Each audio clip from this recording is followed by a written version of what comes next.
अहम खबर आपको देंगे। District and session court Islamabad ने सनम जावेद को FIA के मुकदमे से डिस्चार्ज कर दिया है। ड्यूटी मजिस्ट्रेट मलिक इमरान ने सनम जावेद के रिमांड पर महफूज फैसला सुना दिया।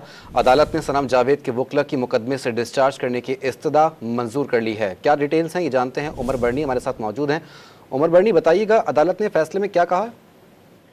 जी बिल्कुल, इस्लामाबाद की मकामी अदालत की जानिब से सनम जावेद को FIA मुकदमे में डिस्चार्ज करार दे दिया गया है और आज FIA की जानिब से सनम जावेद को इस्लामाबाद के ड्यूटी जज मलिक मोहम्मद इमरान की अदालत में पेश किया गया था।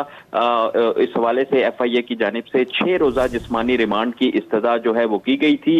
सनम जावेद के वकला की जानिब से एक तवील जो है वो इस पर दलाइल दिए गए थे और उनकी जानिब से जिस्मानी रिमांड की मुखालिफत करते हुए सनम जावेद को मुकदमे से डिस्चार्ज करने की इस्तदा जो है वो की गई थी। दलाइल मुकम्मल होने के बाद अदालत की जानिब से फैसला महफूज किया गया, जिसके बाद अदालत ने अब सनम जावेद को इस मुकदमे से डिस्चार्ज करार दिया है और अदालत का कहना है कि अगर सनम जावेद किसी दूसरे मुकदमे में मतलूब नहीं है तो उनको फौरी तौर पर रिहा कर दिया जाए। उमर, ये बताइएगा क्या डिस्चार्ज करने के बाद उनकी रिहाई मुमकिन है? जी देखिए, अगर तो कोई दूसरा मुकदमा नहीं है तो डिस्चार्ज होने के बाद अब वो रिहा हो जाएंगी, लेकिन अगर कोई दूसरा मुकदमा है तो उसमें फिर उनकी गिरफ्तारी जो है वो हो सकती है।